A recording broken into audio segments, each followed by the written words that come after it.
Sometimes crazier isn't always better.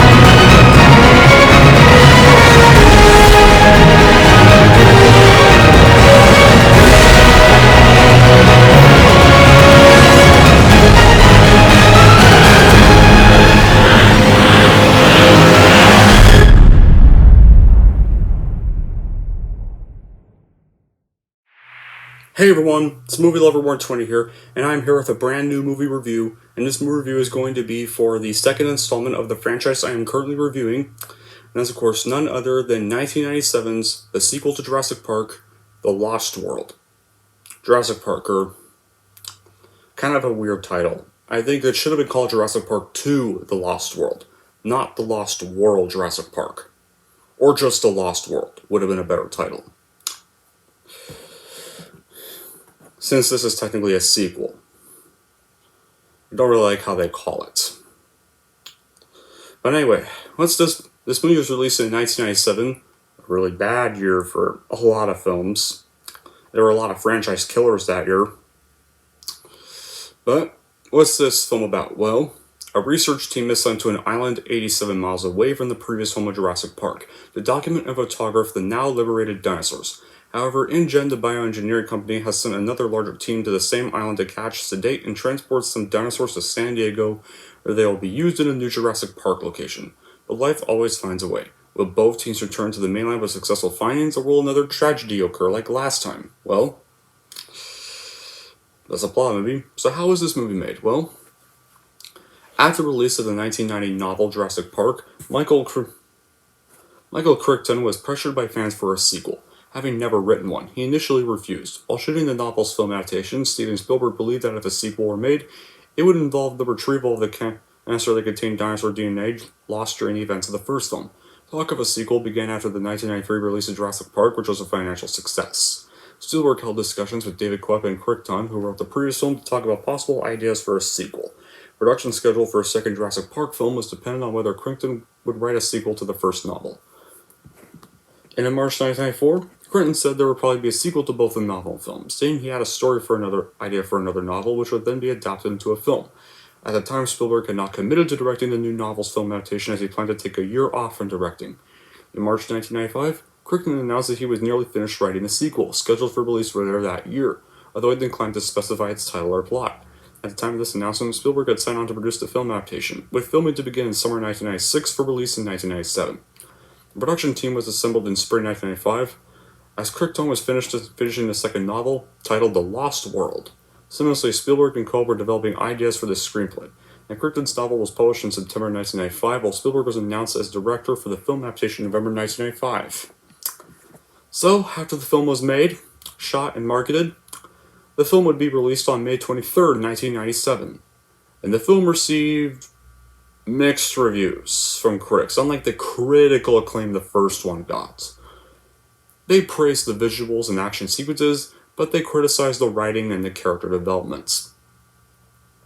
However, that didn't stop the movie from being a box office success, as it was one of the few rare successful sequels of 1997, by grossing over $618 million worldwide, and becoming the second highest grossing film of 1997.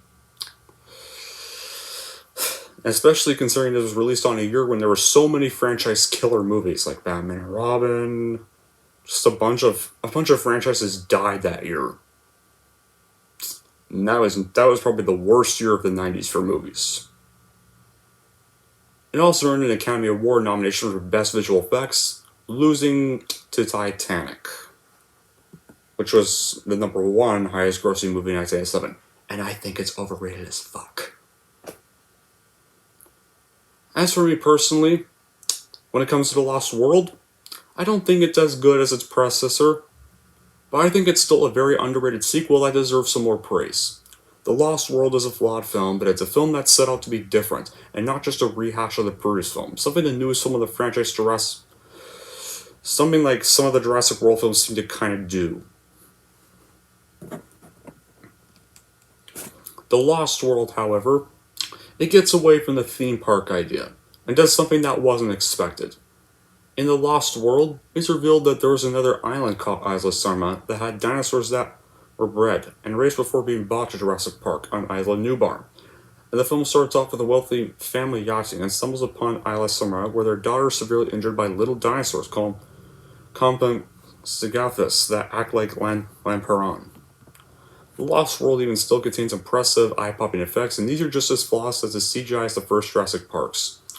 There are more dinosaurs, and they all look really great, and the film contains more action than the first, and it's all exciting. And the one scene that particularly stands out in the movie is the scene with the raptors in the fields, and especially the scene where the T-Rex is in the city near the end of the movie. I really love the way Spielberg shot that.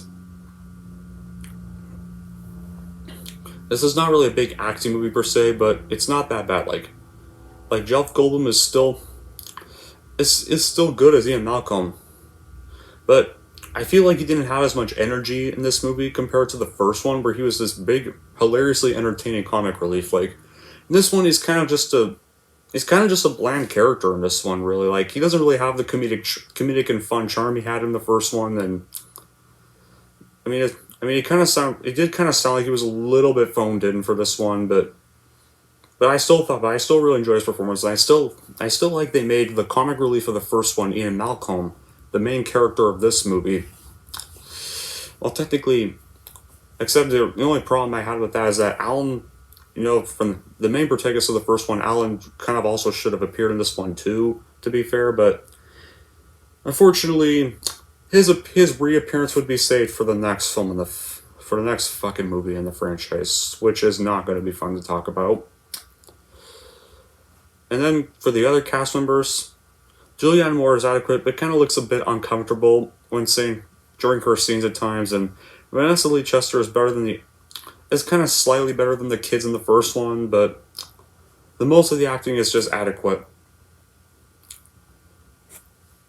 I really like the feel of The Lost World too. There was some terrific tension, some outstanding drama, and I never felt that I was watching a set that actually was a real place. And two of the greatest scenes of the film are Sarah on the glass and the slow ruts carved in the grass as the raptors close in. It's so tense and yet beautiful in its simplicity. And my absolute favorite scenes are Eddie's attempts to rescue Nick, Sarah and Ian from the trailer, and everything that could go wrong does go wrong. And when the T-Rexes show up to attack Eddie, I kind of groaned in sympathy for what else could possibly go wrong. Even the jump scares in this movie were effective. And another high compliment I can possibly offer, like with the first one, is that the dinosaurs still look real. Like a small dinosaur headbutting a car door and a T-Rex chopping on a traffic light are the two highlights of just how seamlessly the visuals blend in with reality. And during today's kind of movies, dinosaurs today would be 100% computer animated. That's kind of a dreadful saying because a lot of present day films can't capture even a fraction of the wonder of this film or the first one had. Or more. And well, yeah, I will admit, like I said before, this is a flawed film, so there are still a few flaws. Like the opening scene raised the stakes so high until John Hammond reveals that the young girl survived, which is kind of a little unbelievable, kind of looking at Dieter's fate later in the film, but it makes the opening scene obsolete.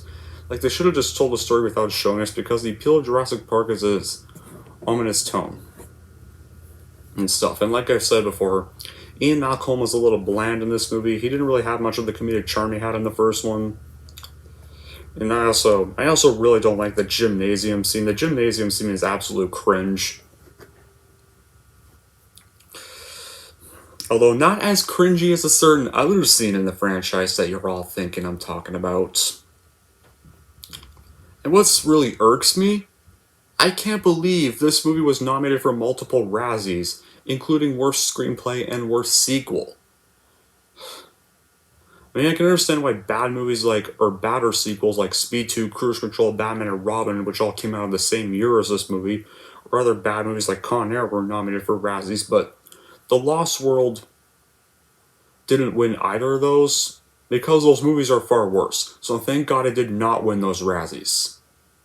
Because they are not deserved Razzies at all. Like, Lost World really gets a lot of hate, if you think about it. It's like, and I don't think it deserves any of it. I think it's one of the better Jurassic Park sequels. And another problem I guess I will have with The Lost World is the ending. It doesn't really make sense how the T-Rex got loose. Although I really like the scene with the T-Rex in the city, but it's also kind of a King Kong ripoff. It's visually stunning looking. The T-Rex doesn't look out of place at all, but that was one of the few times it was showing CGI instead of doing something with the story. But even with its flaws, The Lost World is just an entertaining, dumb, fun action movie with dinosaurs and not worthy of its horrible reviews.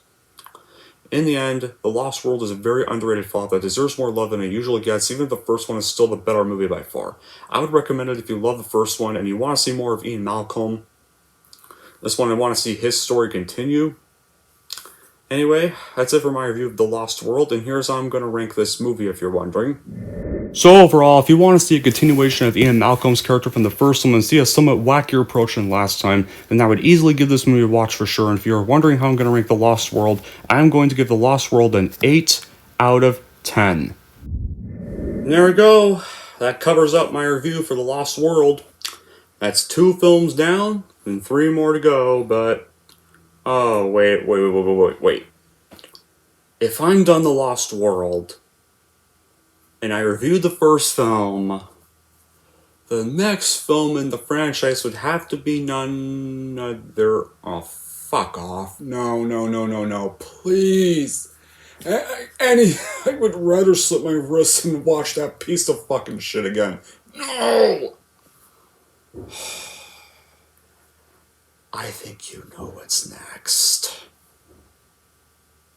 The worst fucking Jurassic Park movie is the next review.